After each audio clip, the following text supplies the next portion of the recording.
ever wondered how to get the right foundation? We have Estee Lauder global makeup artist Bradford Knight in the house today.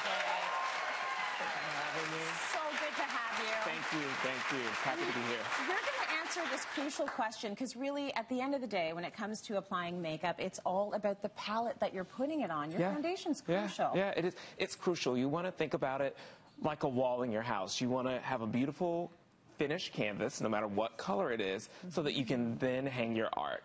That's what your foundation's like. What are the things that we're mostly doing wrong when we go to the makeup counter? Do you know what? I'm going to say panicking. Yeah. Calm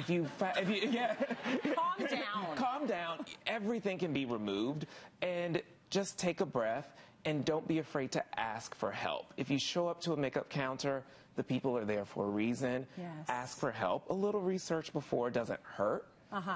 But make sure you ask for help. Don't be afraid. We've got two models here with us today. Rebecca's our first one, and we're going to talk a little bit about how you were able to get the perfect shade for her. So what are the steps? First step is knowing your skin type.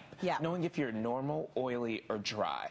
Typically, if you're oily on one side of the spectrum and you're dry on the other side, you know it, and you've diagnosed that already. If you're unsure, it's safe to say that you're probably normal. Okay. So having that information when you go to a makeup counter always helps. Okay. Second step is actually trying the foundation on. Where are you putting it? What I like to do is match along the jawline. For me, I want to make sure everything blends from the cheekbone area into the neck. Yeah. So that's what I like to do, and I can kind of show you if you'd like to see that. Yeah, sure. Because I think you can grab some product right now if you want. I think what a lot of people are still doing is putting it on your arm. Yeah. That's not the same. It's not the same. It's not going to work. It is not the same. Like, especially the inside of your arm. Sometimes people get, what do they call it, farmer's tan, like when they dry, things like that. So it's not going to work. Yeah, it doesn't work. So make sure you're matching this kind of like the bust area. Think of yourself like a cameo. Right. So think here up. Okay. All right? Got it. So don't be afraid to let someone touch you. I'm going to touch Rebecca.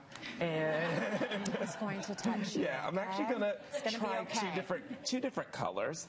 And I'm going to use my finger.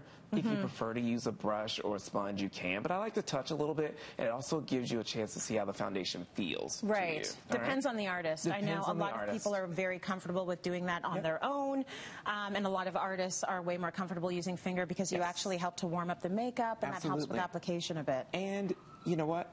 I don't get to go home with my clients or anyone that I help. So I like to show them how to do it on their own. So I have one color, one shade here that blends right in. Sometimes you get lucky the first time. Try one that's a little bit different because it may work out better. Okay, so you're going to put two together, two that both of them are close to her skin, and you're going to figure out if you need to blend or if you need one or the other. Yeah. So but that looks like a perfect match. Yeah, this one's a little bit light, so I like the one that's right back here. Yes. This is the interesting thing. Rebecca has this beautiful, warm, brown skin. Those of us who have darker skin tend to be a little bit lighter here. So if you are in between shades, mix them. That's always an option. Okay, gorgeous, just gorgeous. Let's go to Emma now. Our second model, and we've talked about match, we've talked about testing shades. Let's talk about the tools you should be using. Yeah, I'm going to show you something a little bit special that I like to do with foundation. Once we're all matched, sometimes we have fuller coverage foundations or medium coverage foundations that have almost instant impact. If you are afraid of that, or if you need something with a little bit of control, I actually like to use a synthetic powder brush to apply foundation. You end up with this beautiful kind of airbrush, flawless effect. So I'm just going to use, I start out with like a dime size amount. You don't need a lot. Not a lot at all. I use a brush like this, tap it in, and literally buff into the skin. Lovely. Sometimes you'll get a stray hair, but just knock that off. So many options for what you can use for tools out there. You can use your fingers, you can use a synthetic brush. The most important thing is about matching and testing those colors. Matching and testing the colors.